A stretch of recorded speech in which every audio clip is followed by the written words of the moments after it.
부동산 초보자분들은 부동산 공부를 하고 싶어도 뭐부터 어떻게 시작을 해야 하나 막막하실 수 있는데요. 오늘은 제가 부동산 책이며 스터디, 강의에 수백만 원을 쓰고 나서 깨달은 현실적인 부동산 공부 방법을 알려드리려고 합니다. 저도 처음에 부동산 공부를 시작했을 때는 뭘 어떻게 해야 할지 몰라서 그냥 무작정 서점에 가서 책을 읽고 강의도 듣고 심지어 공인중개사 자격증까지 땄어요. 그런데 공부만 많이 한다고 해서 다 돈을 버는 건 아니잖아요. 제가 부동산 공부를 처음 시작했던 때로 돌아간다면 어떤 이야기들이 도움이 될까를 생각하면서 영상을 만들었으니 부동산 초보자분들에게 제 마음이 잘 전달이 되었으면 좋겠습니다. 부동산 공부 0단계는 신문 읽기와 책 읽기입니다. 이건 부동산 공부를 하고자 한다면 반드시 해야 하는 일이에요. 근데 신문이랑 책 읽는 거 솔직히 지루하잖아요. 그래서 저는 제가 당장 3개월 안에 집을 산다고 가정을 하고 엄청 적극적으로 읽기 시작했어요. 단순히 공부한다고 생각을 하면 글이 잘 안 들어와요. 근데 내가 오랫동안 엄청 노력해서 모은 돈을 써야 한다고 생각을 하면 지루하지 않습니다. 일단 부동산 초보자분들은 부동산에 대한 기초 지식이 없는 상태잖아요. 그런데 겁을 먹을 필요가 전혀 없는 게 사실 부동산 용어가 거기서 거기라서 책 몇 권만 읽어보시면 어느 정도는 익숙해지실 거예요. 그리고 부동산 공부를 하는 방법이 상황에 따라서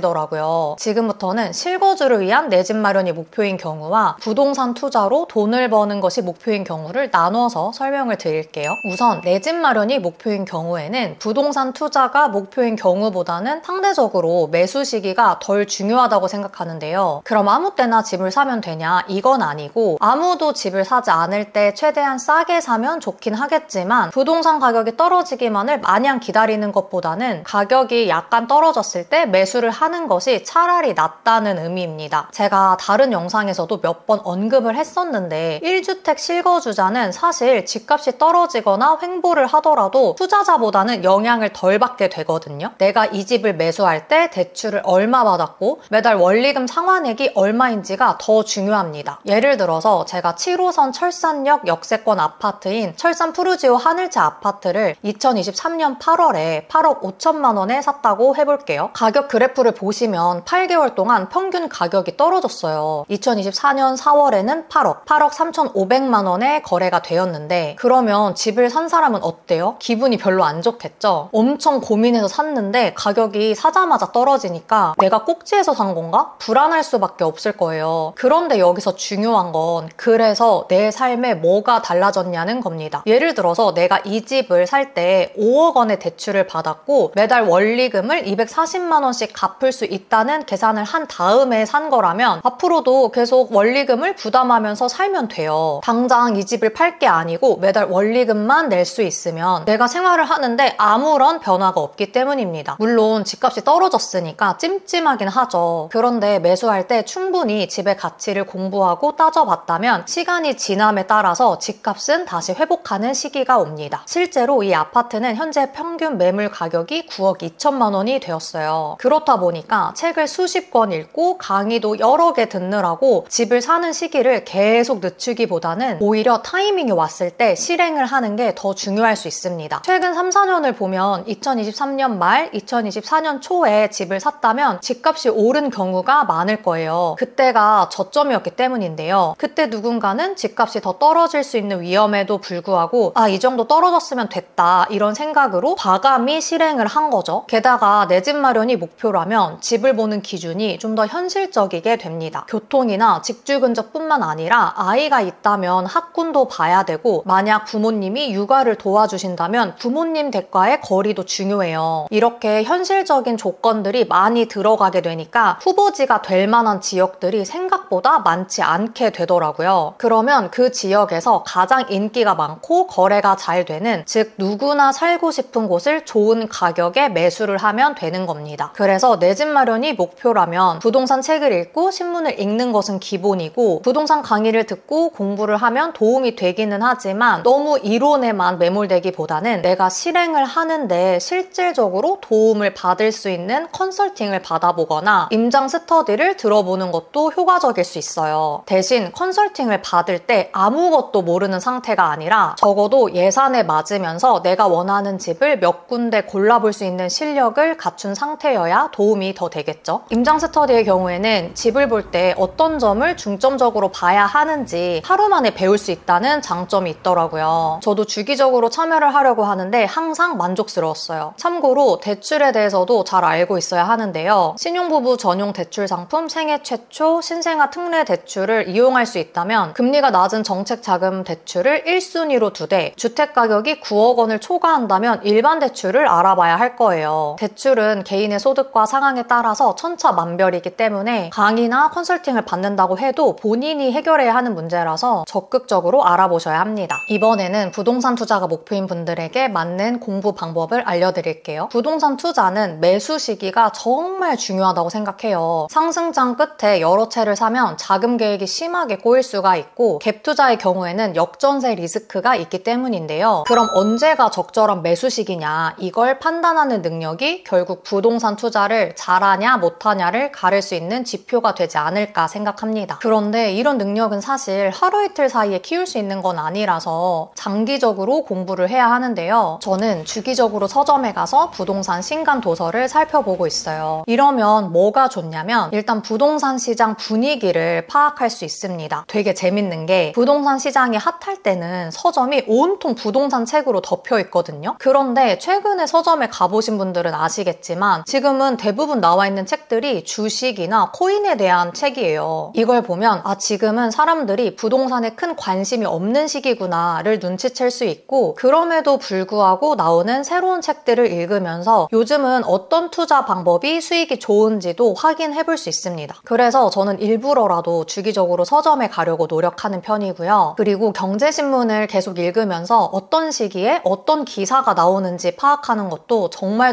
중요해요. 예를 들면 이 기사들이 지난주에 나왔던 기사들인데 헤드라인만 보면 집값이 오른다고 하니까 당장 집을 사야 할 것 같고 그렇죠. 이게 토지거래허가 구역이 풀리면서 강남 3구 호가가 올라간다는 내용인데 반면에 서울에서도 여전히 집값이 지지부진한 지역도 있단 말이죠. 이렇게 신문을 계속 보다 보면 정부가 어떤 발표를 했을 때 부동산 분위기가 어떻게 바뀌고 기자들은 헤드라인을 어떻게 뽑는지를 학습할 수 있게 되니까 신문에서 말하는 그대로 믿는다기보다는 나만의 기준을 세우는데 도움이 된다고 생각해요. 그래서 저는 과거 신문기사도 찾아보고 있는데 이렇게 노트를 만들어서 신문기사 스크랩을 하고 있어요. 2009년부터 부동산 시장에 어떤 일들이 있었는지를 보면서 요즘 분위기랑 비교도 해보고 다음 상승장을 놓치지 않으려고 노력을 하고 있습니다. 그리고 부동산 보는 눈을 키워야 하기 때문에 임장을 주기적으로 다니면 좋아요. 앞서 말씀드렸듯이 유료 임장 스터디를 몇 번 다녀오면 부동산을 보러 갈 때 어떤 거를 중점적으로 봐야 하는지를 알게 되거든요. 예를 들면 임장을 가기 전에 임장 루트를 어떻게 짜는지, 사전에 정보를 얼마나 파악을 해야 하는지, 그리고 임장을 가서는 어떤 것들을 봐야 하는지 등등을 배우게 되면 그 다음부터는 임장을 가는 게 훨씬 더 편해지고 이 정도 느낌이면 얼마 정도 하겠다 이런 감이 생기게 됩니다. 저도 작년 하반기에 임장 스터디를 2번을 갔는데 저보다 투자를 잘하시는 분들의 노하우를 배울 수 있어서 좋았고 어떤 분들은 임장을 갈 때 동네 마실 다니는 것처럼 가면 안 된다고 하시는데 어느 정도 부동산 가치를 볼 줄 아는 눈이 생긴 다음에는 쓱 둘러보는 것만으로도 저는 도움이 된다고 생각해요. 이렇게 부동산 공부도 하고 실제로 임장도 다니면서 실력을 쌓았다면 부동산 시세 트래킹을 해보면 좋은데요. 신고가를 업데이트해주는 사이트를 주기적으로 확인해도 좋고 내가 관심 있는 지역들의 대장 아파트를 저장해놓고 찾아봐도 좋습니다. 제가 알려드릴 사이트는 아파트미라는 사이트인데 일별, 주별, 월별 실거래 가격을 알려주는 곳이거든요. 이 사이트를 보면 고덕 그라시움 아파트 34평이 21억 신고가를 최근에 찍었다는 것을 알 수 있고 바로 앞에 있는 아르테온 아파트는 곧 신고가를 찍겠구나 이런 예측도 해볼 수 있어요. 지역의 대장 아파트 가격에 따라서 주변 아파트 가격도 비슷한 흐름을 가지게 되니까 참고하시면 도움이 될 거예요. 추가로 블로그나 유튜브를 통해서 나와 결이 맞는 부동산 강사나 경험이 많은 분들의 이야기를 듣는 것도 좋습니다. 정리를 해보자면 부동산 투자가 목표인 분들은 내 집 마련이 목표인 분들보다는 부동산 공부를 장기적으로 좀 하셔야 하고 매수 시기가 무엇보다 중요하기 때문에 투자를 언제 하는 게 좋을지 적절한 투자 타이밍을 캐치하기 위한 노력들을 해야 되는데 제 경우에는 주기적으로 서점에 가고 경제신문을 읽을 뿐만 아니라 과거 신문 기사도 찾아보는 노력을 하고 있고 부동산 강의와 임장 스터디를 참여하는 것도 도움이 된다는 말씀을 말씀을 드렸습니다. 오늘은 부동산 공부 방법에 대한 이야기를 나눠봤는데요. 저도 몇 년 동안 부동산에 관심을 가지고 다양한 것들을 해보니까 내 집 마련 단계까지는 실행이 좀 더 중요한 것 같고 투자를 하려면 나만의 기준을 세우는 게 중요한 것 같더라고요. 처음에는 저도 뭐부터 시작해야 할지 몰라서 여기저기 많이 기웃거리기도 하고 시행착오도 겪었었는데 여러분들에게 조금이라도 길잡이가 될 수 있는 정보가 되었으면 좋겠습니다. 그럼 오늘 영상은 여기까지고요.